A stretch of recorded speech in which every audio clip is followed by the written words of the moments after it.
નમસ્કાર. દિવસભરના તાજા સમાચારોમાં તમારું સ્વાગત છે. તમારી સાથે હું છું પિનલગીરી ગોસ્વામી. સમાચારો વિસ્તારથી જાણીએ એ પહેલા મહત્વના સમાચારો ઉપર એક નજર. મિત્રો, આજની વિડીયોમાં વાત થશે ગુજરાતમાં સૌથી વધારે 40 ઇંચ વરસાદ ખંભાળિયામાં ખાબકી ગયો છે. હવે બેંક લોકોના મોબાઈલમાં આવી ગઈ છે તેવું પીએમ મોદીએ જણાવ્યું છે. વડોદરાને પોતાનો કચરો પાછો મળ્યો છે. વિશ્વામિત્રી નદીએ પોતાનો કચરો બહાર ઠાલવ્યો છે. સ્વામિનારાયણ સંપ્રદાયના 4 સ્વામી સહિત 8 સામે ફરિયાદ દાખલ કરવામાં આવી છે. યુદ્ધમાં પાકિસ્તાનનું વિમાન તોડી પાડનાર એર માર્શલનું નિધન થયું છે. સતર્ક રહેવા લોકોને અપીલ કરાઈ છે. કચ્છ અને સૌરાષ્ટ્રનો દરિયાકાંઠો હજુ પણ તોફાની રહેશે. અન્નકૂટ પ્રદર્શનમાં 2224 જેટલી શાકાહારી વાનગીઓ પ્રદર્શિત કરવામાં આવી છે. ગણેશ ઉત્સવ પર 342 ગણપતિ સ્પેશિયલ ટ્રેન દોડાવવામાં આવશે. અસના વાવાઝોડાની ખતરનાક મૂવમેન્ટ તસવીરો સામે આવી છે. ગર્લ્સ હોસ્ટેલના વોશરૂમમાંથી સિક્રેટ કેમેરો મળી આવતા ખળભળાટ મચી ગયો છે. વાત છે આંધ્રપ્રદેશની. ત્યારે મિત્રો, આગળ વાત થશે રેપ અને હત્યાના દોષિતને ફાંસીની સજા મળી છે. ત્યારે વાત થશે ઇન્ડિયન કોસ્ટગાર્ડે 111 લોકોનું રેસ્ક્યુ કર્યું છે. ત્યારે આગળ વાત થશે કે મમતાએ ફરીથી પીએમ મોદીને પત્ર લખ્યો છે. હવે મિત્રો, સમાચારો વિસ્તારથી. પશ્ચિમ બંગાળના મુખ્યમંત્રી મમતા બેનર્જીએ ફરી એકવાર વડાપ્રધાન નરેન્દ્રભાઈ મોદીને પત્ર લખ્યો છે. તેમણે પોતાના બીજા પત્રમાં લખ્યું છે કે 22મી ઓગસ્ટે પણ પત્ર લખ્યો હતો, પરંતુ કોઈ જવાબ મળ્યો ન હતો. સંવેદનશીલ મુદ્દા પર કોઈ પ્રતિક્રિયા આપવામાં આવી નથી. મેં ગંભીર મુદ્દા ઉઠાવ્યા, પરંતુ મહિલા અને બાળ વિકાસ વિભાગ તરફથી સામાન્ય પ્રતિસાદ મળ્યો છે. મિત્રો, અન્ય મહત્વના સમાચારની વાત કરીએ તો ઇન્ડિયન કોસ્ટગાર્ડે 111 લોકોનું રેસ્ક્યુ કર્યું છે. જામનગર શહેરી વિસ્તારમાં 290થી વધુ નાગરિકોનું રેસ્ક્યુ, 1550 નાગરિકોનું સ્થળાંતર અને અસરગ્રસ્ત વિસ્તારોમાં 1.40 લાખ જેટલા ફૂડ પેકેટનું વિતરણ થયું છે. નીચાણવાળા વિસ્તારોમાં સફાઈની કામગીરી ચાલી રહી હતી, તો રાજ્યમાં ઇન્ડિયન કોસ્ટગાર્ડ દ્વારા અત્યાર સુધીમાં 111 લોકોનું રેસ્ક્યુ કરાયું છે. મહિયારી, નયાદ અને દર્શન ગામમાંથી 19 લોકોનું રેસ્ક્યુ, પરિગા અને મુફતનગર ગામમાંથી 31 લોકોનું રેસ્ક્યુ કરવામાં આવ્યું છે. મિત્રો, અન્ય મહત્વના સમાચારની વાત કરીએ તો રેપ અને હત્યાના દોષિતને મળી છે ફાંસી. હરિયાણાના ફરીદાબાદમાં એક આરોપી મહિલાને ફસાવીને લઈ ગયો હતો. પછી તેણે બળાત્કાર ગુજાર્યો હતો. મહિલાએ ભાગવાનો પ્રયાસ કર્યો હતો અને તેણે તેની હત્યા કરી દીધી હતી. તેના સીસીટીવી ફૂટેજ પણ સામે આવ્યા છે અને અંતે આરોપીને ફાંસીની સજા ફટકારવામાં આવી છે. મિત્રો, અન્ય મહત્વના સમાચારની વાત કરીએ તો ગર્લ્સ હોસ્ટેલના વોશરૂમમાંથી સિક્રેટ કેમેરા મળી આવતા ખળભળાટ મચી ગયો છે. આંધ્રપ્રદેશમાં એક ગર્લ્સ હોસ્ટેલના વોશરૂમમાંથી સિક્રેટ કેમેરો મળતા ખળભળાટ મચ્યો છે. જ્યારે એક વિદ્યાર્થીનીએ આ સિક્રેટ કેમેરાની નોંધ લીધી તો તેણીએ તરત જ હોટેલ મેનેજમેન્ટને જાણ કરી હતી. કેમેરામાં રેકોર્ડ કરવામાં આવેલી કેટલીક ફૂટેજ બોયઝ હોસ્ટેલમાં પણ શેર કરવામાં આવી છે. આ ઘટનાથી ગુસ્સે ભરાયેલી વિદ્યાર્થીનીઓ વિરોધ પ્રદર્શન શરૂ કરી દીધું હતું. આ પોલીસે એક વિદ્યાર્થીની અટકાયત કરી છે. મિત્રો, અન્ય મહત્વના સમાચારની વાત કરીએ તો અસના વાવાઝોડાની ખતરનાક મૂવમેન્ટ સામે આવી છે. વિન્ડી વેબસાઇટ પ્રમાણે અસનું વાવાઝોડું પાકિસ્તાન બોર્ડરે પહોંચી ગયું છે. વાવાઝોડાના પગલે કચ્છના દરિયામાં ભારે કરંટ જોવા મળ્યો હતો. આ વાવાઝોડાના પગલે કચ્છ અને પોરબંદર જિલ્લામાં ભારે પવન સાથે વરસાદ પણ ખાબક્યો હતો. કંડલા, મુન્દ્રા અને જખૌ બંદરે 3 નંબરના સિગ્નલ લગાવી દેવામાં આવ્યા હતા.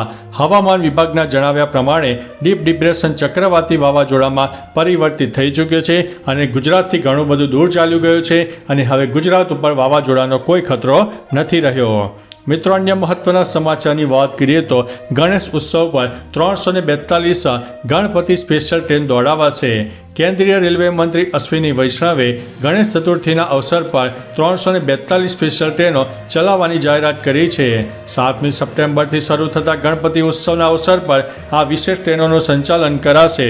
ગણપતિ તહેવાર નિમિત્તે મુંબઈથી મોટી સંખ્યામાં લોકો કોંકણ જાય છે, જેના કારણે વધારાની ટ્રેન સેવાની જરૂર પડે છે. ભીડને જોતા રેલવેએ આ ટ્રેનોની સંખ્યા વધારીને 342 કરવાનો નિર્ણય કર્યો છે. મિત્રો, અન્ય મહત્વના સમાચારની વાત કરીએ તો અન્નકૂટ પ્રદર્શનમાં 2224 જેટલી શાકાહારી વાનગીઓ પ્રદર્શિત થઈ છે.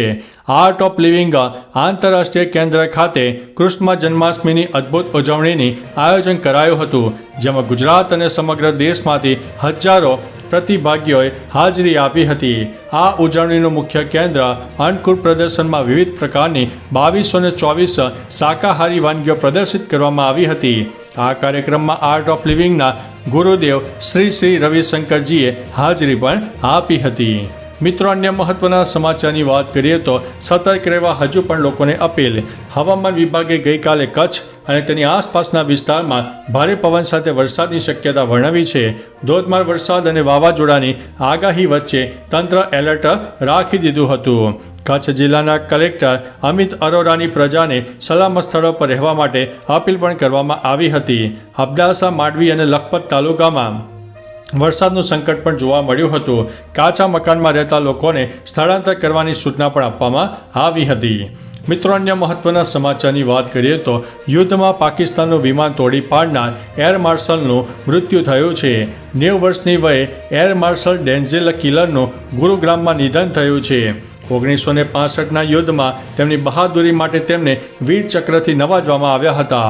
આ યુદ્ધમાં તેમણે પાકિસ્તાનની સેનાનું એક વિમાન તોડી પાડ્યું હતું. તેમણે 1971ના ભારત પાકિસ્તાન યુદ્ધમાં પણ ઘણો ભાગ લીધો હતો. આ ઉપરાંત સ્પેશિયલ ઓલિમ્પિક્સ ઇન્ડિયાના સ્થાપક તરીકે પણ તેમણે 4,50,000થી વધુ વિશેષ બાળકો માટે કામ કર્યું છે.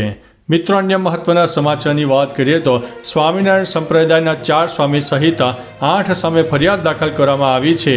ગુજરાતમાં સ્વામિનારાયણ મંદિરના સ્વામી દ્વારા કરોડો રૂપિયાની ઠગાઈ કરવામાં આવી છે, જેમાં સ્વામી સહિત 8 લોકો સામે ફરિયાદ કરવામાં આવી છે. તેમાં રાજકોટના જસ્મીન માટકે સ્વામી સામે ફરિયાદ નોંધાવી છે, જેમાં મંદિર માટે જગ્યા જોઈએ છે કહીને કરોડોની ઠગાઈ કરી છે. તેમાં સુરેન્દ્રનગર, વિરમગામ અને સુરતમાં પણ સ્વામીઓ સામે ફરિયાદ દાખલ કરવામાં આવી છે. મિત્રો, અન્ય મહત્વના સમાચારની વાત કરીએ તો વડોદરાને પોતાનો કચરો પાછો મળ્યો છે.